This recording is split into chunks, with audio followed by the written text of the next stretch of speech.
नमस्कार मेरे प्यारे दोस्तों, मैं वैभव एक बार फिर से आप सबका स्वागत करता हूं आपके अपने ऑनलाइन प्लेटफॉर्म पर। आप सभी मेरे भाई बहनों का बहुत बहुत स्वागत है। जल्दी से सारे लोग आ जाइए। फिर आज के सेशन की हम लोग शुरुआत करेंगे और जीके जीएस के बहुत ही महत्वपूर्ण वाले प्रश्नों को हम लोग करने वाले हैं, जो कि आपके एग्जाम के लिए काफ़ी इंपॉर्टेंट हो सकते हैं। तो जितने मेरे भाई बहन जुड़ते चल रहे हैं सभी लोगों से निवेदन करूँगा कि सेशन को लाइक और शेयर कर दिएगा। चैनल पर पहली बार होंगे तो सब्सक्राइब ज़रूर कर लिएगा, ताकि जब भी हम लोग लाइव आते हैं तो उसकी नोटिफिकेशन आपको मिलती रहे। तो चलिए पहले प्रश्न के साथ शुरुआत करेंगे। पहला प्रश्न आपके सामने है। पहला प्रश्न आपसे कह रहा है कि हीमोग्लोबिन की अधिकतम बंधुता होती है तो ऑक्सीजन के लिए होती है, कार्बन डाइऑक्साइड के लिए होती है, कार्बन मोनोऑक्साइड के लिए होती है, या फिर नाइट्रोजन के लिए होती है। तो पहले प्रश्न के साथ शुरुआत करेंगे। सभी मेरे भाई बहन आंसर करेंगे। बहुत ही महत्वपूर्ण ये सेशन होने वाला है, लास्ट तक बने रहिएगा और सेशन को लाइक और शेयर कर दीजिएगा। और ठीक है, आप लोगों ने सेशन को लगातार लाइक किया है, शेयर किया है, सब्सक्राइब किया है, और उसी का परिणाम है कि आज हम लोग 1000 सब्सक्राइबर्स को कंप्लीट कर चुके हैं। और उसके लिए आप सभी मेरे भाई बहनों को दिल से बहुत बहुत धन्यवाद। Thank you so much. और आगे भी आपसे अपेक्षा करूँगा कि इसी तरीके से आप अपना सहयोग, अपना साथ बनाए रखेंगे, और ठीक है इसी तरीके से आगे भी मेरे साथ जुड़े रहेंगे।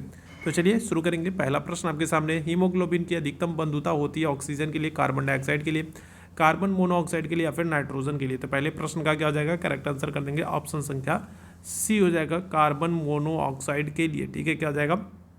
तो पहले प्रश्न की बात करेंगे। पहले प्रश्न का क्या हो जाएगा, ऑप्शन संख्या सी आंसर कर देंगे, कार्बन मोनोऑक्साइड के लिए। ठीक है, ध्यान रखिएगा, हीमोग्लोबिन की अधिकतम बंधुता कार्बन मोनोऑक्साइड के लिए होती है। ऑप्शन संख्या क्या हो जाएगा, सी आंसर करिएगा।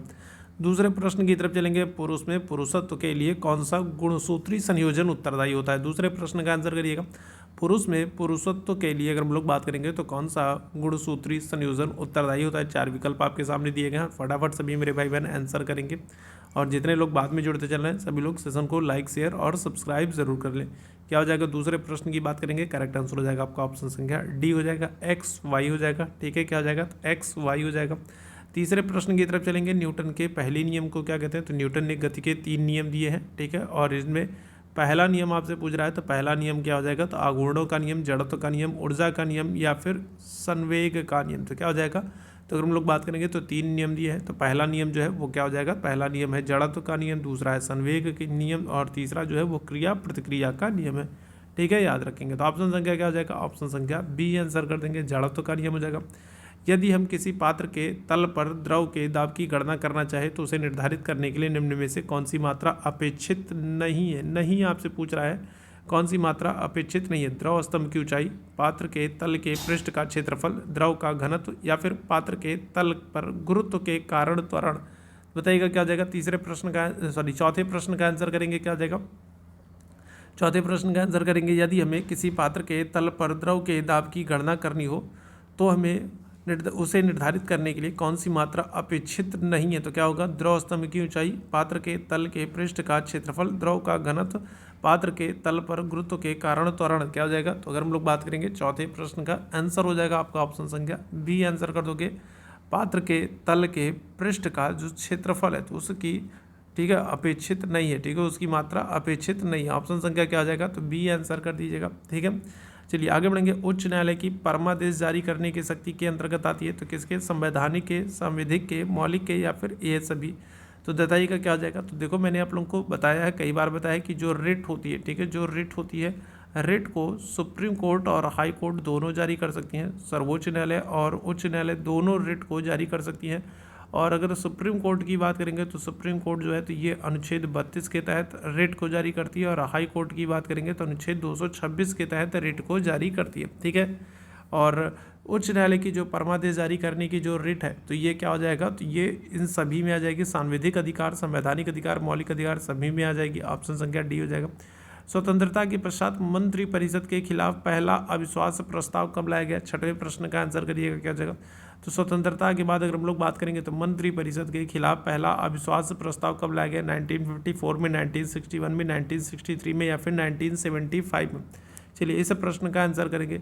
तो स्वतंत्रता के बाद अगर हम लोग बात करेंगे जो केंद्रीय मंत्रिपरिषद थी या जो संघीय मंत्रिपरिषद थी उसके खिलाफ पहला अविश्वास प्रस्ताव किस वर्ष लाया गया, क्या आंसर हो जाएगा। तो आंसर कर देंगे ऑप्शन संख्या सी हो जाएगा 1963 में। ठीक है, कब, तो 1963 में। ऑप्शन संख्या सी बिल्कुल करेक्ट हो जाएगा। 9वीं सदी में भारत आए अरब यात्री सुलेमान ने किस साम्राज्य को रोहमा कहा? अच्छा, एक प्रश्न और बन जाता है कि जो ये यात्री है सुलेमान है, तो ये कहाँ से आया था? तो याद रखिएगा ये अरब से आया था, अरब यात्री है सुलेमान। और कब आया था? तो याद रखेंगे 9वीं सदी में आया था। ठीक है, कब? तो 9वीं सदी में भारत की यात्रा पर आया था अरबी यात्री सुलेमान, और इसने किस साम्राज्य को रोहमा कहकर संबोधित किया है? पाल है, प्रतिहार है, राष्ट्रकूट है, या फिर सेन है? तो सातवें प्रश्न का आंसर करेंगे, क्या आ जाएगा? तो इसने पाल वंश के राजाओं को, ठीक है, किसको? तो पाल वंश के राजाओं को रोहमा कहकर संबोधित किया था। और पाल वंश के संस्थापक के संदर्भ में आपको याद रखना है, पाल वंश के संस्थापक कौन है? तो गोपाल है। ठीक है, कौन है? तो पाल वंश के संस्थापक कौन है? तो गोपाल है। ठीक है, आगे बढ़ेंगे अगले प्रश्न की तरफ। इनमें से कौन भारत में मुसलमानों की उच्च शिक्षा के लिए पथ प्रदर्शक बने थे? बताइएगा। तो इनमें से कौन है जो मुसलमानों की, भारत में मुस्लिमों की शिक्षा के लिए, इनमें से कौन है जो भारत में मुस्लिमों की उच्च शिक्षा के लिए जो है अग्रसर हुए थे, पथ प्रदर्शक बने थे? सैयद अमीर अली है, सैयद अली खां है, बदरुद्दीन तैयबजी, और फिर सर सैयद अहमद खां है। तो क्या हो जाएगा करेक्ट आंसर? तो आंसर कर देंगे ऑप्शन संख्या डी हो जाएगा, सर सैयद अहमद खां। ठीक है, ध्यान रखिएगा। इन्होंने क्या किया था? अगर सर सैयद अहमद खां की बात करेंगे तो इन्होंने 1875 में अगर हम लोग बात करेंगे तो मोहम्मडन एंग्लो ओरिएंटल कॉलेज खोला था। ठीक है, क्या हो जाएगा? तो मोहम्मडन एंग्लो, ठीक है, ओरिएंटल कॉलेज खोला था। ठीक है, मोहम्मडन एंग्लो ओरिएंटल कॉलेज खोला था 1875 में। और यही कॉलेज जो है आगे जा करके 1920 में क्या होगा? तो 1920 में यही कॉलेज आगे चल करके अलीगढ़ मुस्लिम यूनिवर्सिटी बन जाएगा। ठीक है, ध्यान रखिएगा। तो जो सर सैयद अहमद खां, इन्होंने 1875 में अलीगढ़ में मोहम्मडन एंग्लो ओरिएंटल कॉलेज की स्थापना की थी, और यही कॉलेज 1920 में जा करके क्या जाएगा? तो अलीगढ़ मुस्लिम यूनिवर्सिटी के रूप में जाना जाएगा। तो ये ध्यान रखिएगा। आपसे लास्ट ईयर ये पूछा जा चुका है कि अलीगढ़ मुस्लिम यूनिवर्सिटी की स्थापना कब हुई थी? तो 1920 में हुई थी। और कौन है? तो सर सैयद अहमद खां। आगे बढ़ेंगे अगले प्रश्न की तरफ। माई एक्सपेरिमेंट विथ ट्रुथ के रचनाकार कौन है? तो माई एक्सपेरिमेंट्स विथ ट्रुथ के रचनाकार कौन है? महात्मा गांधी, मौलाना आज़ाद, जवाहरलाल नेहरू, जयप्रकाश नारायण। तो क्या हो जाएगा? तो सत्य के साथ मेरे प्रयोग, ये किसकी आत्मकथा? आंसर कर देंगे ऑप्शन संख्या ए हो जाएगा, महात्मा गांधी की। ठीक है, किसकी? तो सत्य के साथ मेरे प्रयोग जो है तो ये किसकी? तो ये महात्मा गांधी की आत्मकथा है। ऑप्शन संख्या ए हो जाएगा। जहांगीर के निर्देश पर अबुल फजल की हत्या किसने की थी? ठीक है, तो अबुल फजल जो है, जिन्होंने अकबरनामा आईने अकबरी की रचना की है, अकबर के दरबार में रहते थे, तो अबुल फजल की हत्या जो है वो जहांगीर ने करवाई थी। और जहांगीर के निर्देश पर अबुल फजल की हत्या किसने की थी? वीर सिंह बुंदेला ने, यूसुफ जाइयों ने, उज़्बेकों ने, या फिर अफगानियों ने? तो इस प्रश्न का आंसर कर देंगे। तो जहांगीर के निर्देश पर अबुल फजल की हत्या किसने की है? क्या आंसर हो जाएगा? तो आंसर कर देंगे वीर सिंह बुंदेला ने। ठीक है, किसने? तो वीर सिंह बुंदेला ने जहांगीर के आदेश पर अबुल फजल की हत्या कर दी थी। ऑप्शन संख्या क्या हो जाएगा? ए आंसर हो जाएगा। ठीक है, अबुल फजल जो है, तो अबुल फजल के संदर्भ में आप याद रखेंगे, अबुल फजल जो है इन्होंने क्या किया था? इन्होंने अकबरनामा की रचना की थी। ठीक है, किसकी? तो इन्होंने अकबरनामा की रचना की थी। ठीक है, अबुल फजल ने क्या किया था? तो इन्होंने अकबरनामा की रचना की थी। ठीक है, ये याद रखेंगे। क्लियर है? चलिए आगे बढ़ेंगे। दहसाला बंदोबस्त किससे संबंधित है? बताइएगा। बीरबल से, टोडरमल से, या फिर अबुल फजल से? दहसाला बंदोबस्त, देखो दहसाला बंदोबस्त जो है ना, ये क्या होता था? तो ये एक भू राजस्व व्यवस्था थी। ठीक है, क्या हो जाएगा? तो ये एक भू राजस्व व्यवस्था थी, दहसाला व्यवस्था, जो क्या होती थी? जो 10 साल के लिए निर्धारित कर दी जाती थी। ठीक है, दहसाला व्यवस्था क्या होता था? तो ये एक भू राजस्व व्यवस्था थी, जिसमें क्या होता था? जिसमें जो टैक्स होता था वो 10 वर्ष के लिए निर्धारित कर दिया जाता था कि आने वाले 10 साल के लिए अब यही टैक्स रहेगा, अब इसमें कोई बदलाव नहीं होगा। ठीक है, तो ये चीज़ था। तो दहसाला जो बंदोबस्त है ये एक भू राजस्व व्यवस्था है, और 10 वर्षों के लिए होती थी। और ये किससे? तो ये टोडरमल से संबंधित है। ठीक है, किससे? तो टोडरमल से संबंधित, याद रखेंगे। ऑप्शन संख्या क्या आ जाएगा? तो ऑप्शन संख्या सी आंसर कर देंगे। क्लियर है? शीतकाल में हैंडपंप का पानी गर्म होता है क्योंकि? बताइएगा क्या हो जाएगा? ठंडियों में अगर हम लोग बात करेंगे तो ठंडियों में जो हमारे यहाँ हैंडपंप होता है उसका पानी गर्म होता है, और गर्मियों में अगर हम लोग बात करेंगे तो थोड़ा सा चलाते हैं तो पानी जो है वो ठंडा आता है। कारण क्या होता है? बताइएगा। शीतकाल में हमारा शरीर ठंडा होता है, अतः जल जो है वो गर्म प्रतीत होता है। पृथ्वी के भीतर तापमान वायुमंडल के तापमान से अधिक होता है। पंपिंग क्रिया से घर्षण पैदा होता है जिससे जल गर्म हो जाता है, या फिर भीतर से जल बाहर निकलता है और परिवेश से ऊष्मा का अवशोषण कर लेता है। तो इस 12वें प्रश्न का आंसर कर देंगे। क्या हो जाएगा? चलिए जल्दी से बताएंगे क्या हो जाएगा। तो शीतकाल में हैंडपंप का पानी गर्म होता है, कारण क्या होता है? आप सभी मेरे भाई बहन आंसर करेंगे। ऑप्शन संख्या हो जाएगा बी। ठीक है, पृथ्वी के भीतर का जो तापमान है वो वायुमंडल के तापमान से अधिक होता है। ऑप्शन संख्या क्या आ जाएगा? तो पृथ्वी के भीतर का जो तापमान है वो वायुमंडल के तापमान से अधिक होता है। यही कारण है कि ठंडियों के दिनों में हम देखेंगे हैंड पंप जो है तो उसका जल जो होता है वो क्या होता है, वो गर्म होता है। ऑप्शन संख्या क्या हो जाएगा, तो बी आंसर हो जाएगा। ठीक है,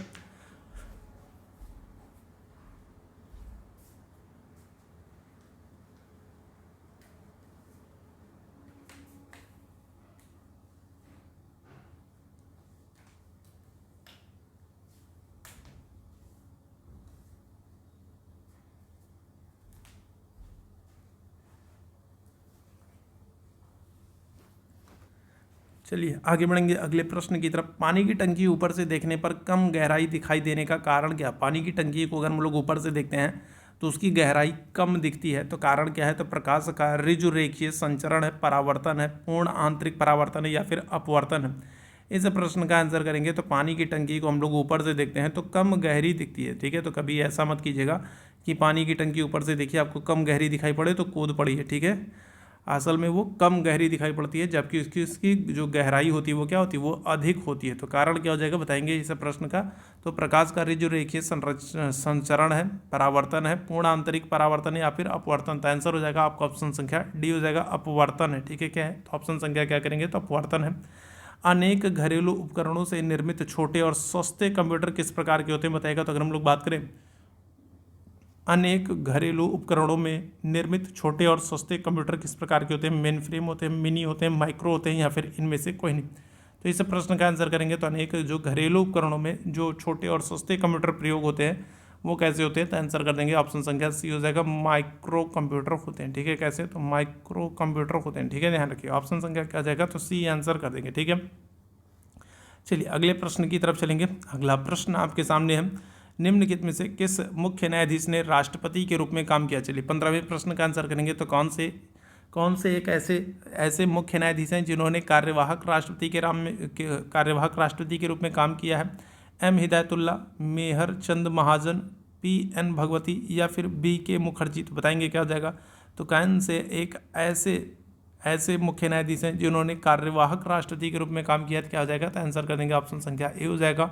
ठीक है, एम हिदायतुल्ला ये एकमात्र ऐसे मुख्य न्यायाधीश हैं जिन्होंने कार्यवाहक राष्ट्रपति के रूप में काम किया। ठीक है, याद रखिएगा एकमात्र मुख्य न्यायाधीश हैं, सर्वोच्च न्यायालय के एकमात्र मुख्य न्यायाधीश हैं जिन्होंने कार्यवाहक राष्ट्रपति के रूप में काम किया। ठीक है, साथ ही साथ पी एन भगवती की हम लोग बात करें तो पी एन भगवती जो है, तो पी एन भगवती को लोकहितवाद का जनक भी माना जाता है। ठीक है, क्या करते हैं, तो पी एन भगवती को भी आप याद रखेंगे, पी एन भगवती को लोकहितवाद, ठीक है, क्या होता है, तो ठीक है, ठीक है, क्या हो जाएगा, तो पी एन भगवती की हम लोग बात करेंगे तो पी एन भगवती को लोकहितवाद का जनक माना जाता है। ये भी याद रखिएगा, ये भी आपके लिए इम्पॉर्टेंट है। ठीक है, पी एन भगवती को लोकहितवाद का जनक माना जाता है। ठीक है, नेपथीन का मुख्य स्रोत क्या है? तो बताएंगे क्या हो जाएगा, नेपथीन का मुख्य स्रोत क्या हो जाएगा। चलिए जल्दी से बताएंगे, कोल टार हो जाएगा, डीजल हो जाएगा, चारकोल हो जाएगा, कैम्फर हो जाएगा। नेपथीन की हम लोग बात करेंगे तो नेपथीन का मुख्य स्रोत क्या हो जाएगा, क्या आंसर कर देंगे, तो ऑप्शन संख्या ए हो जाएगा, कोल टार हो जाएगा। ठीक है, ऑप्शन संख्या क्या करेंगे, ए आंसर करेंगे। सर्वोच्च न्यायालय के न्यायाधीश नियुक्त होने के लिए किसी व्यक्ति को कम से कम उच्च न्यायालय में कितने वर्ष तक अधिवक्ता के रूप में कार्य करना चाहिए? तो अगर आपको सर्वोच्च न्यायालय में क्या होना है, तो सर्वोच्च न्यायालय में अगर आपको न्यायाधीश बनना है, सर्वोच्च न्यायालय में आपको न्यायाधीश बनना है तो उच्च न्यायालय में कम से कम कितने वर्ष तक आपको अधिवक्ता के रूप में, वकील के रूप में कार्य करना होगा? 20 साल, 15, 10 साल, 8 साल, 25 साल। चलिए जल्दी से इस प्रश्न का आंसर करेंगे। सर्वोच्च न्यायालय में अगर आपको जज बनना है तो उच्च न्यायालय में आपको कितने वर्ष तक न्यायाधीश के रूप में काम करना होगा, ये प्रश्न आपसे कह रहा है। आंसर क्या हो जाएगा, आंसर कर देंगे ऑप्शन संख्या बी, कम से कम 10 साल तक आप हाई कोर्ट में वकील के रूप में काम करेंगे, तभी आप सर्वोच्च न्यायालय में जज के रूप में नियुक्त हो सकते हैं। ठीक है, भारत में सर्वोच्च न्यायालय का एक न्यायाधीश कितनी आयु तक अपने पद पर बना रहता है? सर्वोच्च न्यायालय के न्यायाधीश की सेवानिवृत्त रिटायरमेंट एज आपसे पूछ रहा है, बताइएगा क्या हो जाएगा, किस एज में जा करके सर्वोच्च न्यायालय के जो न्यायाधीश हैं वो रिटायर होते हैं, सेवानिवृत्त होते हैं? 65 वर्ष है, 60 वर्ष है, 62 वर्ष है, 58 वर्ष है। क्या आंसर हो जाएगा, आंसर कर देंगे ऑप्शन संख्या ए हो जाएगा, 65 वर्ष की आयु में। ठीक है, सुप्रीम कोर्ट की बात कर रहे हैं ना, तो सुप्रीम कोर्ट के जो न्यायाधीश होते हैं वो 65 वर्ष की आयु में रिटायर होते हैं। और अगर हाई कोर्ट आपसे पूछा जाता तो हाई कोर्ट के जो न्यायाधीश होते हैं वो 62 वर्ष की आयु में रिटायर होते हैं। ठीक है, ध्यान रखिएगा। ठीक है, आगे बढ़ेंगे अगले प्रश्न की तरफ। जैन तीर्थंकर पार्श्वनाथ के द्वारा प्रतिपादित 4 महाव्रतों में महावीर ने 5वां महाव्रत कौन सा जोड़ा? बताइए, ये सब क्वेश्चन हम लोग प्रीवियस क्लास में कर चुके हैं। ठीक है, पहले की जितनी भी क्लासेस हुई हैं अगर आपने उनको सबको देखा ना तो ये सब प्रश्न आप आसानी से कर पाओगे। ठीक है, सब हम लोगों ने किया है। बताइएगा क्या हो जाएगा। जैन तीर्थंकर हैं पार्श्वनाथ, और उन्होंने क्या किया था, उन्होंने 4 महाव्रत बताए थे। ठीक है, क्या किया था, उन्होंने 4 महाव्रत बताए थे। कौन कौन से, तो आपको पता होना चाहिए 4 महाव्रत कौन कौन से बताए थे। तो इन्होंने बताया था सत्य बताया था। ठीक है, फिर इसके बाद क्या किया था, इसके बाद इन्होंने अहिंसा बताया था। ठीक है, क्या किया था, अहिंसा बताया था।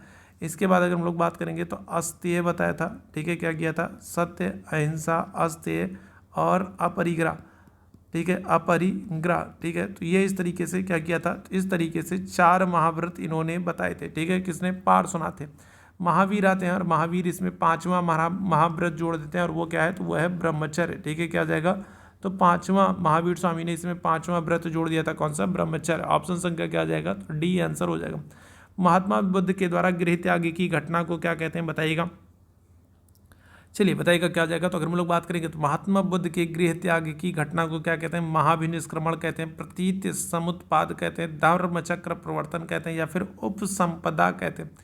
तो बताइएगा क्या जाएगा। महात्मा बुद्ध के द्वारा गृह त्याग की जो घटना हुई है उसको क्या कहा जाता है, इस प्रश्न का आंसर करेंगे। ऑप्शन संख्या आपका हो जाएगा ए। ठीक है, महाभिनिष्क्रमण। ठीक है, क्या हो जाएगा, तो महाभिनिष्क्रमण कहा गया जब महात्मा बुद्ध ने गृह त्याग किया था। ठीक है, और धर्मचक्र प्रवर्तन अगर हम लोग बात करेंगे तो इन्होंने सारनाथ में जो पहला उपदेश दिया। ठीक है, सारनाथ में जो पहला उपदेश दिया, सारनाथ में पहला, ठीक है, क्या किया है, तो सारनाथ में पहला उपदेश जो दिया है। ठीक है, सारनाथ में जो पहला उपदेश दिया है, ठीक है, उसको क्या कहा गया, उसको बौद्ध ग्रंथों में ध्यान रखेंगे क्या किया गया, तो उसको धर्मचक्र प्रवर्तन कहा गया। ठीक है, आगे बढ़ेंगे। पवन ऊर्जा उत्पादन के क्षेत्र में विश्व में अग्रणी देश कौन सा है, बताइएगा। तो पवन ऊर्जा के क्षेत्र में अगर हम लोग बात करेंगे तो कौन सा देश अग्रणी है पवन ऊर्जा उत्पादन के क्षेत्र में विश्व में, अग्रणी देश जर्मनी है, डेनमार्क है, स्पेन है, अमेरिका। क्या हो जाएगा, करेक्ट आंसर कर देंगे ऑप्शन संख्या बी हो जाएगा, संयुक्त राज्य अमेरिका हो जाएगा। ठीक है, ध्यान रखिएगा।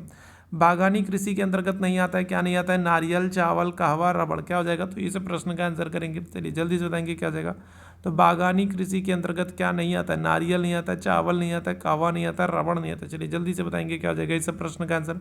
बागानी कृषि के अंतर्गत क्या नहीं आता है, तो नारियल के भी बड़े बड़े बागान लगते हैं, कहवा के भी लगते हैं, रबड़ के भी लगते हैं, चावल नहीं है। ठीक है, ध्यान रखिएगा क्या हो जाएगा, ऑप्शन संख्या बी आंसर कर देंगे। बागानी कृषि के अंतर्गत चावल नहीं आते हैं। ठीक है, खाद्यान्न कृषि के अंतर्गत नहीं आता है, बताइएगा क्या जाएगा, तो चावल है, गेहूँ, मक्का है, गन्ना है। तो बताइएगा क्या जाएगा, 23वें प्रश्न का आंसर करेंगे। चलिए बताइएगा क्या जाएगा, तो खाद्यान्न कृषि के अंतर्गत नहीं आता है, तो कौन नहीं आएगा, सभी मेरे भाई आंसर करेंगे। और जितने मेरे भाई बहन जुड़ते चल रहे हैं सभी लोगों से निवेदन करूंगा कि सेशन को लाइक और शेयर जरूर कीजिएगा। अभी तक जिस तरीके से आप लोगों ने अपना सहयोग, अपना साथ बनाए रखा है, उसी तरीके से आपसे निवेदन करूंगा कि आगे भी अपना सहयोग बनाए रखें, सेशन को लाइक और शेयर करें। आप लोगों ने सेशन को लाइक और शेयर किया है, अपना साथ बनाए रखा, और उसी का परिणाम है कि आज हम लोग 1000 सब्सक्राइबर्स को कंप्लीट कर चुके हैं। तो इसके लिए बहुत बहुत धन्यवाद, थैंक यू सो मच आप सभी मेरे भाई बहनों को। इस प्रश्न का क्या हो जाएगा, करेक्ट आंसर कर देंगे गन्ना। गन्ना जो है वो खाद्यान्न फसल नहीं, नकदी फसल है। ठीक है, याद रखिएगा। ठीक, ऑप्शन संख्या क्या हो जाएगा, तो सी आंसर कर देंगे। इंद्रावती जल विद्युत परियोजना निम्नलिखित में से किस राज्य की प्रमुख बहुउद्देशीय परियोजना, बताइएगा क्या हो जाएगा। तो इंद्रावती अगर हम लोग बात करेंगे तो इंद्रावती जल विद्युत परियोजना किस राज्य की बहुउद्देशीय परियोजना है, महाराष्ट्र की, गुजरात की, उड़ीसा की, या फिर तमिलनाडु की। चलिए इस प्रश्न का आंसर करेंगे, 24वें प्रश्न का आंसर करेंगे। इंद्रावती जल विद्युत परियोजना किस राज्य की प्रमुख बहुउद्देशीय परियोजना, आंसर कर देंगे ऑप्शन संख्या ए हो जाएगा, महाराष्ट्र की। ठीक है, कहाँ की, तो महाराष्ट्र की। ठीक है, प्राचीन भारत में कौन सी लिपि है जो दाईं से बाईं ओर लिखी जाती थी, कई बार ये प्रश्न हम लोग कर चुके हैं। अशोक के शिलालेखों में आपको ये लिपि देखने को मिलती है, और ये लिपि क्या होती थी, ये लिपि जो है वो दाईं से बाईं ओर लिखी जाती थी। दाईं से बाईं की ओर मतलब जैसे आज के समय में उर्दू, अरबी, फारसी ये सब लिखी जाती है, तो उर्दू, अरबी, फारसी देखोगे तो ये सब भी दाईं से बाईं ओर ही लिखी जाती है। ठीक है, तो अगर हम लोग बात करेंगे तो कौन सी लिपि है जो दाईं से बाईं ओर लिखी जाती थी, क्या आंसर कर दोगे, तो आंसर हो जाएगा आपका ऑप्शन संख्या बी आंसर कर देंगे, खरोष्ठी लिपि। और ये आपको अशोक के शिलालेखों में भी देखने को मिल जाती है। WTO किस वर्ष क्रियान्वित हुआ है, 1995 में, 1997 में, 1990 में, या फिर 1993 में। तो WTO की संदर्भ में बात करेंगे तो कल भी हम लोगों ने बात की थी, और ये प्रश्न कई बार पूछा जा चुका है, क्या आंसर हो जाएगा 1995 में। ठीक है, क्या हो जाएगा, तो WTO की शुरुआत हो रही है, और इनका हेडक्वार्टर आपको कहाँ पर देखने को मिल जाएगा, तो इनका हेडक्वार्टर आपको जिनेवा में देखने को मिल जाएगा। ठीक है, कहाँ पर, तो इनका हेडक्वार्टर आपको जिनेवा में देखने को मिल जाएगा। ठीक है, और ठीक है। अगर आपसे पूछ ले कि भारत जो है, तो Bharat WTO world trade organisation का संगठन सदस्य कब बना, तो भारत 1995 में ही, इसकी स्थापना के समय ही इसका भारत जो है वो इसका सदस्य बन गया था। ठीक है, ध्यान रखिएगा। ठीक, तो 1995 बिल्कुल एकदम करेक्ट आंसर हो जाएगा। भारतीय युद्ध स्मारक का पुरातत्व संग्रहालय कहाँ पर स्थित है, बताएंगे। इंपॉर्टेंट सा प्रश्न है। भारतीय युद्ध स्मारक का पुरातत्व संग्रहालय कहाँ पर स्थित है, कोलकाता में, मुंबई में, चेन्नई में, नई दिल्ली में। तो इस 27वें प्रश्न का आंसर करेंगे। भारतीय युद्ध स्मारक का पुरातत्व संग्रहालय कहाँ पर स्थित है, क्या आंसर हो जाएगा। करेक्ट आंसर कर देंगे ऑप्शन संख्या ए हो जाएगा, कोलकाता में। ठीक है, कहाँ पर, तो भारतीय युद्ध स्मारक का जो पुरातत्व संग्रहालय है ये कहाँ पर, कोलकाता में। ठीक है। किस बौद्ध ग्रंथ में यूनानी नरेश जो है, यूनानी राजा मीनांडर और बौद्ध भिक्षु नागसेन के बीच वार्तालाप का वर्णन बताएगा। तो कौन सा, अगर हम लोग बात करेंगे कौन सा बौद्ध ग्रंथ है जिसमें हिंदी यूनानी राजा मीनांडर और बौद्ध भिक्षु नागसेन के बीच वार्तालाप का उल्लेख है। दीपवंश है, महावंश है, मिलिंद पान्नो है या फिर महावस्तु है, क्या हो जाएगा। तो कौन सा बौद्ध ग्रंथ है जिसमें हिंद यूनानी राजा मीनांडर और बौद्ध भिक्षु नागसेन के बीच वार्तालापों का वर्णन है, क्या आंसर हो जाएगा। तो आंसर क्या कर देंगे, तो आंसर हो जाएगा आपका ऑप्शन संख्या सी हो जाएगा, मिलिंद पान्नो हो जाएगा। ठीक है, क्या हो जाएगा, तो मिलिंद पान्नो हो जाएगा। ठीक है, आप सभी मेरे भाई बहनों से निवेदन करूंगा इस सेशन को आप लोग लाइक ज़रूर कीजिए। ठीक है, लाइक ज़रूर कीजिए, सेशन को शेयर ज़रूर कीजिए ताकि बाकी साथियों तक ये सेशन पहुंच सके, उनके लिए भी हेल्पफुल हो सके। चैनल पर पहली बार है तो चैनल को सब्सक्राइब ज़रूर कर लीजिएगा ताकि जब भी हम लोग लाइव आते हैं तो उसकी नोटिफिकेशन आपको मिलती रहे। साथ ही साथ चैट बॉक्स में आपको टेलीग्राम का लिंक दिख रहा है, तो टेलीग्राम चैनल से नहीं जुड़े तो टेलीग्राम चैनल से ज़रूर जुड़ें। साथ ही साथ अगर आप मेरे साथ व्हाट्सअप पर जुड़ना चाहते हैं तो ये हमारा व्हाट्सअप नंबर है, तो यहाँ पर आप मैसेज करके हमारे साथ व्हाट्सअप पर जुड़ सकते हैं। तो आपको पर्सनली नोटिफिकेशन, PDF और बहुत सारी इंपॉर्टेंट अपडेट्स मिलती रहेंगी। साथ ही साथ आपकी कोई क्वेरी है, आपको कोई डाउट है तो भी आप यहाँ पर पूछ सकते हैं। ठीक है, चलिए आगे बढ़ेंगे अगले प्रश्न की तरफ। जाति प्रथा और छुआछूत को समाप्त करने के उद्देश्य से लंगर व्यवस्था, लंगर परंपरा की नींव किसने डाली थी, बताइएगा। इस प्रश्न का आंसर करेंगे।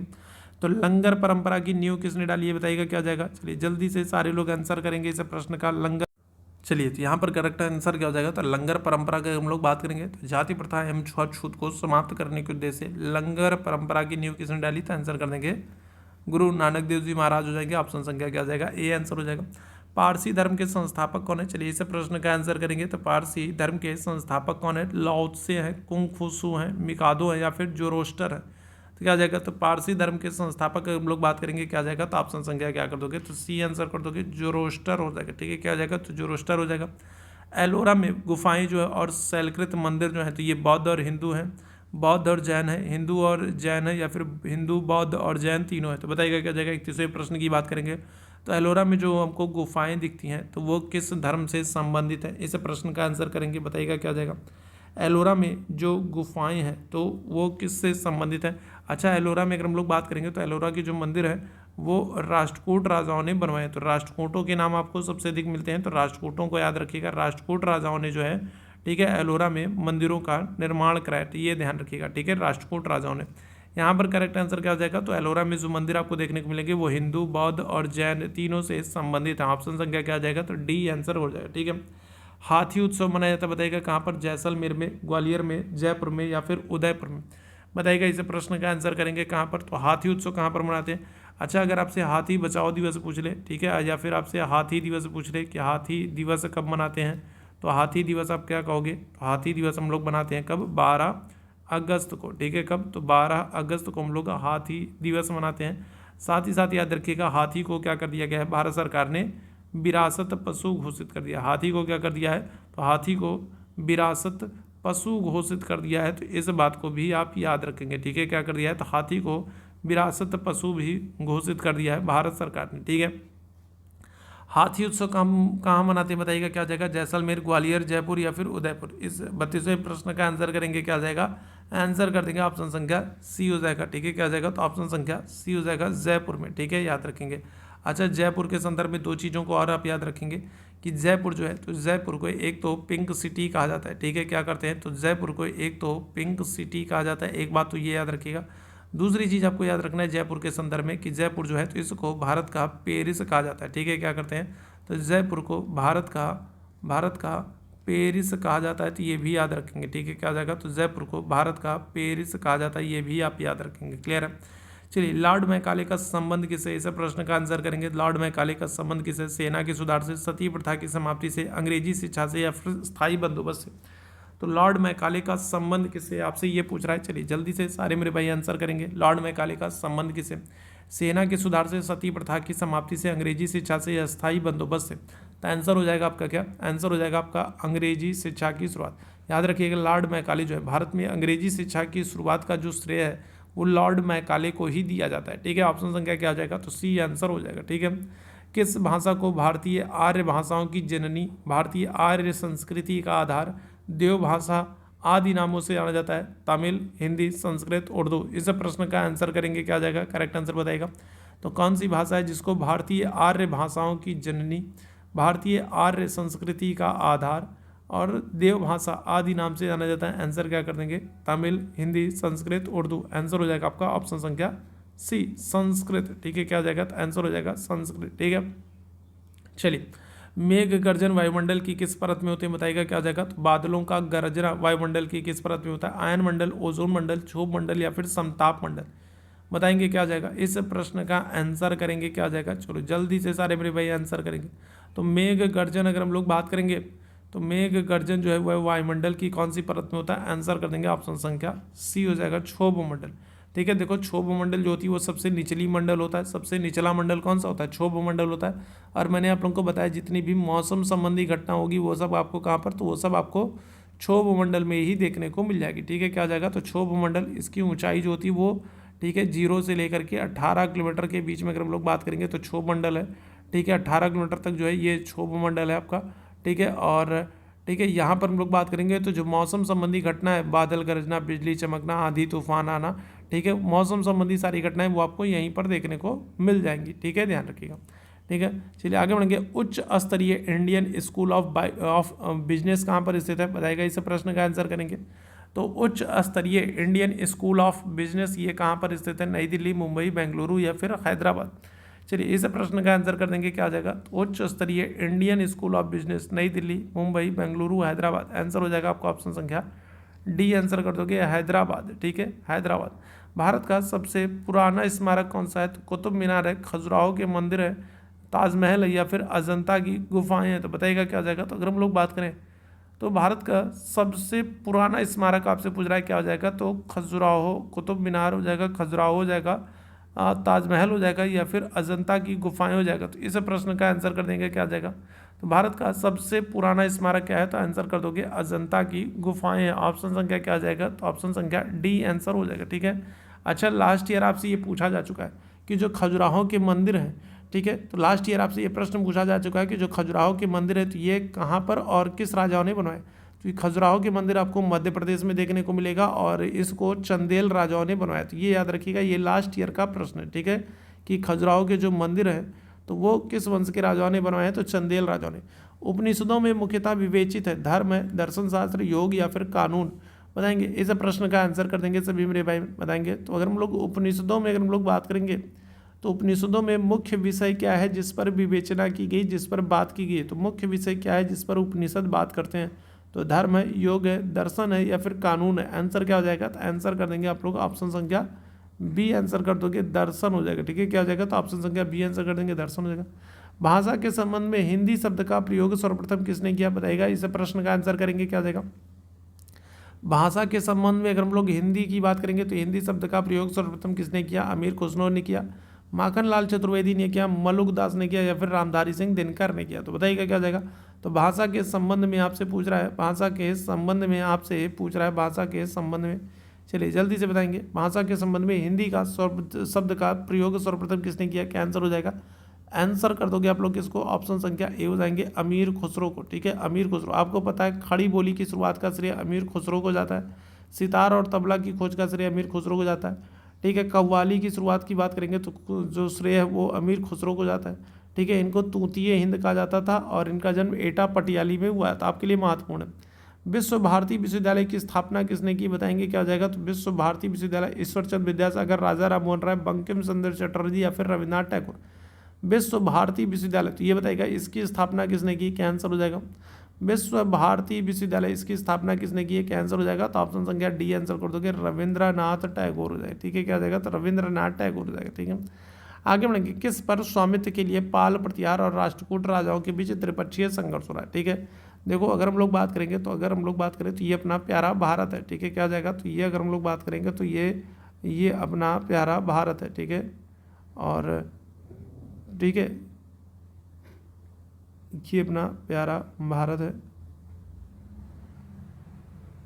चले, तो ये हो गया अपना प्यारा भारत हो गया। और यहाँ पर हम लोग बात करेंगे तो पहले क्या था? तो पहले अगर हम लोग बात करेंगे, केंद्र था मगध। ठीक है, मगध पर अधिकार करने के लिए लड़ाई होती थी। ठीक है, कि अगर जो मगध का राजा हो जाएगा तो वो क्या होता था? वो पूरे भारत का राजा माना जाता था। ठीक है, पहले ऐसा ही होता था। आप देखो मौर्य वंश देखो, ठीक है, आप हर्यक वंश देखो, शिशुनाग वंश देखो, नंद वंश देखो, मौर्य देखो, शुंग देखो, कण्व देखो, ये सब क्या है? ये सब मगध पर शासन कर रहे हैं। ठीक है, और मगध पर जो अधिकार कर लेता था वो पूरे भारत का राजा माना जाता था। लेकिन बाद में क्या हो जाएगा? तो बाद में अगर हम लोग बात करेंगे तो बाद में जो राजधानी है वो थोड़ा सा शिफ्ट हो जाएगी। ठीक है, क्या हो जाएगा? अब जो केंद्र बन जाएगा वो बन जाएगा क्या? कन्नौज बन जाएगा। ठीक है, क्या हो जाएगा? कन्नौज बन जाएगा। और अब जो कन्नौज पर अधिकार कर लेगा वो पूरे भारत का राजा माना जाता था। ठीक है, और इसी कन्नौज पर अधिकार करने के लिए क्या हो जाएगा? राजस्थान की तरफ से अगर हम लोग बात करेंगे तो प्रतिहार वंश के राजा लोग हैं, गुर्जर प्रतिहार। दक्षिण भारत की तरफ से अगर हम लोग बात करेंगे तो राष्ट्रकूट लोग हैं। और अगर हम लोग बंगाल की तरफ से बात करेंगे तो बंगाल की तरफ से जो है वो, ठीक है, पाल वंश के राजा है। तो इस तरीके से तीन तरफ से क्या होगा? तीन तरफ से संघर्ष प्रारंभ होगा इस कन्नौज पर अधिकार करने के लिए। ठीक है, राजस्थान की तरफ से बात करेंगे तो गुर्जर प्रतिहार, दक्षिण भारत की तरफ से अगर हम लोग बात करेंगे तो राष्ट्रकूट, और बंगाल की तरफ से बात करेंगे तो पाल वंश के राजा। ठीक है, तो किस पर अधिकार करने के लिए ये त्रिपक्षीय संघर्ष हो रहा था? तो आंसर क्या कर दोगे? तो ये कन्नौज पर अधिकार करने के लिए त्रिपक्षीय संघर्ष हो रहा था। ऑप्शन संख्या क्या हो जाएगा? तो बी आंसर हो जाएगा। जब राष्ट्रपति और उपराष्ट्रपति दोनों ना हो, जब दोनों के पद खाली हों, तब उनके स्थान पर कौन कार्य करेगा? प्रधानमंत्री, गृह मंत्री, भारत के मुख्य न्यायाधीश, लोकसभा अध्यक्ष। जब राष्ट्रपति भी ना हो और जब उपराष्ट्रपति भी ना हो, दोनों के दोनों ना हो, तब याद रखिएगा जो राष्ट्रपति है तो उनके पद पर कौन काम करेगा? तो आंसर कर देंगे आप ऑप्शन संख्या सी हो जाएगा, भारत के मुख्य न्यायाधीश। और मैंने आज ही के सेशन में आप लोगों को बताया ना, आज के ही सेशन में मैंने आप लोगों को बताया कि एम हिदायतुल्ला ये एकमात्र मुख्य न्यायाधीश हैं जिन्होंने कार्यवाहक राष्ट्रपति के रूप में कार्य किया था। ठीक है, क्या हो जाएगा? तो एम हिदायतुल्ला जो है तो ये एकमात्र सर्वोच्च न्यायालय के न्यायाधीश हैं जिन्होंने क्या किया? जिन्होंने कार्यवाहक राष्ट्रपति के रूप में कार्य किया है। याद रखेंगे, एम हिदायतुल्ला। ठीक है, चलिए, तो यहाँ पर क्या हो जाएगा? तो यहाँ पर इस प्रश्न का आंसर हो जाएगा ऑप्शन संख्या सी। भारत की संसदीय प्रणाली प्रभावित है इंग्लैंड से, अमेरिका से, जर्मनी से, आयरलैंड से। तो अगर हम लोग पॉलिटी में बात करें तो मैंने आप लोगों को कई बार बताया कि अगर संसदीय शब्द आपको देखने को मिले, संसदीय व्यवस्था देखने को मिले, संसदात्मक आपसे पूछने को मिले, ठीक है, या फिर संसद से संबंधित व्यवस्था आपसे पूछा जाए, तो आप आंसर किसको करोगे? तो आप आंसर करोगे इंग्लैंड को। हमने संसदीय व्यवस्था, संसदीय प्रणाली, संसदात्मक शासन इंग्लैंड से लिया है। ऑप्शन संख्या क्या आ जाएगा? ए आंसर हो जाएगा। ठीक है, आगे बढ़ेंगे अगले प्रश्न की तरफ। समताप मंडल में ओजोन परत का काम क्या होता है? बताइएगा क्या आ जाएगा? तो समताप मंडल की अगर हम लोग बात करेंगे तो समताप मंडल में ओजोन परत का काम क्या होता है? भूमंडलीय ताप को स्थिर रखना, भूकंपों की आकृति को घटाना, मानसूनों की विफलता को बचाना, या फिर भूतल पर पराबैंगनी विकिरणापात को रोकना। तो क्या हो जाएगा? समताप मंडल में अगर हम लोग बात करेंगे तो ओजोन परत का काम क्या होता है? क्या आंसर हो जाएगा? चलिए जल्दी से बताएंगे। तो करेक्ट आंसर हो जाएगा, जो ये समताप मंडल में जो ये ओजोन परत होती है क्या करती है? ये ज़मीन पर, भूतल पर सूर्य की पराबैंगनी किरणें होती हैं उनको आने से रोकता है। ठीक है, ध्यान रखिएगा। ठीक है, ओजोन परत अगर हम लोग बात करें 16 सितंबर को, ठीक है, कब? तो 16 सितंबर को हम लोग क्या करते हैं? तो 16 सितंबर को हम लोग ओजोन दिवस मनाते हैं। ठीक है, क्या करते हैं? ओजोन परत की सुरक्षा के लिए हर साल 16 सितंबर को हम लोग ओजोन दिवस मनाते हैं। ठीक है, याद रखिएगा। ओजोन परत जो है तो ये आपको कहाँ पर? तो ये आपको, ठीक है, कहाँ पर? तो ये तो आपको क्वेश्चन में दे दिया कि ओजोन परत आपको कहाँ पर? तो समताप मंडल में देखने को मिलेगा। याद रखेंगे, ओजोन परत कहाँ पर? समताप मंडल में देखने को मिलेगा। ओजोन परत को कौन सी गैस सबसे अधिक नुकसान पहुँचाती है? तो आप आंसर करोगे CFC। ठीक है, क्या करती है? तो CFC जो गैस है ये सबसे ज़्यादा क्या करती है? नुकसान पहुँचाती है, क्लोरोफ्लोरोकार्बन। तो ये ओजोन परत को सबसे ज़्यादा नुकसान पहुँचाती है। ओजोन परत क्या करती है? तो सूर्य की पराबैंगनी किरणों को पृथ्वी पर आने से रोकती है। और जो सूर्य की ये जो पराबैंगनी किरणें होती हैं, जो अल्ट्रावायलेट जो किरणें होती हैं, सूर्य की जो अल्ट्रावायलेट किरणें होती हैं, इनकी वजह से क्या होता है? इनकी वजह से याद रखेंगे स्किन कैंसर होता है। ठीक है, क्या होता है? तो सूर्य की पराबैंगनी किरणों की वजह से अगर हम लोग बात करेंगे क्या होता है? तो स्किन कैंसर होता है, याद रखेंगे, त्वचा कैंसर होता है, ये याद रखिएगा, ठीक है, क्या होता है, त्वचा कैंसर, ठीक। सारे जहाँ से अच्छा हिंदुस्तान हमारा के रचनाकार कौन है, बताइएगा क्या हो जाएगा। ये प्रश्न हम लोग कुछ दिन पहले किए थे, कुछ दिन पहले हम लोगों ने इस क्वेश्चन को किया था। सारे जहाँ से अच्छा हिंदुस्तान हमारा क्या हो जाएगा, रविन्द्रनाथ टैगोर हैं, इकबाल है, रहमत अली हैं, फिर भगत सिंह। आंसर क्या हो जाएगा, तो आंसर कर देंगे ऑप्शन संख्या बी हो जाएगा, इकबाल हो जाएगा, ठीक है, क्या हो जाएगा, इकबाल हो जाएगा। भारतीय कम्युनिस्ट पार्टी किस वर्ष अस्तित्व में आई, बताइएगा क्या हो जाएगा। तो भारतीय कम्युनिस्ट पार्टी की हम लोग बात करेंगे तो ये किस वर्ष अस्तित्व में आई, ये आप लोगों को बताना है, क्या आ जाएगा। तो 1912 में, 1915 में, 1918 में, या फिर 1921 में। भारतीय कम्युनिस्ट पार्टी किस वर्ष अस्तित्व में आई, ये आप लोगों को बताना है, क्या आंसर हो जाएगा। आंसर कर देंगे ऑप्शन संख्या डी हो जाएगा, 1921 में, 1921 में, ठीक है, ध्यान रखिएगा। जनरल डायर की हत्या किसने की है, भगत सिंह ने, उधम सिंह ने, नाथूराम गोडसे ने, या फिर चंद्रशेखर आज़ाद ने। तो जनरल डायर जो कि जलियांवाला बाग हत्याकांड के लिए कहीं ना कहीं जिम्मेदार था, ठीक है, जलियांवाला बाग हत्याकांड के लिए जिम्मेदार था। और आपसे जलियांवाला बाग हत्याकांड की डेट भी आपसे पूछी जाती है, तो आप आंसर क्या करते हो, तो आप कहते हो 13 अप्रैल 1919 की डेट है, ठीक है, कब की, तो 13 अप्रैल 1919 की डेट है, 13 अप्रैल 1919 को जलियांवाला बाग हत्याकांड हो रहा है, ठीक है, क्या हो रहा है, तो 13 अप्रैल 1919 को जलियांवाला बाग हत्याकांड हो रहा है, ठीक है। और ठीक है, इसमें अगर हम लोग बात करेंगे तो डायर जो है जिम्मेदार हैं और इनको गोली मारने का काम कर रहे हैं कौन, उधम सिंह, ठीक है, उधम सिंह जो है, तो ये 1940 में लंदन में जा करके क्या करते हैं, डायर को गोली मारते हैं, ठीक है, क्या करते हैं, तो 1940 में डायर को जा करके क्या करते हैं, गोली मारते हैं। महात्मा गांधी के राजनैतिक गुरु कौन थे, बताइएगा क्या आ जाएगा। तो महात्मा गांधी के राजनैतिक गुरु कौन है, मदन मोहन मालवीय है, बाल गंगाधर तिलक है, लाला लाजपत राय, या फिर गोपाल कृष्ण गोखले। महात्मा गांधी के राजनैतिक गुरु आपसे पूछ रहा है, क्या आंसर हो जाएगा, क्या आंसर कर देगा, तो आंसर हो जाएंगे आपके ऑप्शन संख्या डी, आंसर कर देंगे गोपाल कृष्ण गोखले हो जाएंगे, ऑप्शन संख्या डी आंसर बिल्कुल करेक्ट है। साइमन कमीशन का भारत आगमन किस वर्ष हुआ, साइमन कमीशन की हम लोग बात करें, देखो साइमन कमीशन जो है तो इसमें 7 सदस्य थे, ठीक है, कितने, इसमें 7 सदस्य थे और सभी के सभी क्या थे, तो सभी अंग्रेज थे, ठीक है, 7 सदस्य थे और सभी अंग्रेज सदस्य थे, ठीक है, क्या थे, तो सभी 7 सदस्य थे और सभी के सभी क्या थे, अंग्रेज थे। इसीलिए साइमन कमीशन को क्या करते हैं, इसीलिए साइमन कमीशन को वाइट कमीशन भी कहा जाता है, ठीक है, क्या करते हैं, तो इसीलिए ठीक है, क्या करते हैं, तो साइमन कमीशन को अगर हम लोग बात करेंगे तो वाइट कमीशन भी कहा जाता है और इसीलिए इसका विरोध हो रहा था, क्योंकि इसमें क्या है, तो इसमें सारे के सारे सदस्य क्या हैं, अंग्रेज हैं। कितने सदस्य, 7 सदस्य हैं। तो ये किसका आगमन भारत किस वर्ष हो रहा है, क्या आंसर कर देंगे, तो ऑप्शन संख्या बी आंसर कर दोगे 1928 में, ठीक है। निम्नलिखित में से कौन सी भाषा संविधान की 8वीं अनुसूची में नहीं है, तो बताएंगे क्या हो जाएगा। तो संविधान की 8वीं अनुसूची में अगर हम लोग बात करें कौन सी भाषा नहीं है, उर्दू, नेपाली, कोंकणी, भोजपुरी। कौन सी संविधान की 8वीं अनुसूची में नहीं है, बताइएगा। संविधान की 8वीं अनुसूची में अगर हम लोग बात करेंगे तो कौन सी भाषा नहीं है, उर्दू, नेपाली, कोंकणी, भोजपुरी, क्या हो जाएगा, तो करेक्ट आंसर हो जाएगा आपका ऑप्शन संख्या डी हो जाएगा, भोजपुरी, ठीक है। तो ये 8वीं अनुसूची में नहीं है, ठीक है। 8वीं अनुसूची में अगर हम लोग बात करें तो पहले कितनी भाषाएं थी, तो पहले थी 14 भाषाएं थी और अभी वर्तमान में अगर आपसे पूछा जाए कितनी भाषाएं, तो अभी वर्तमान में 22 भाषाएं, ठीक है, याद रखिएगा, क्लियर है।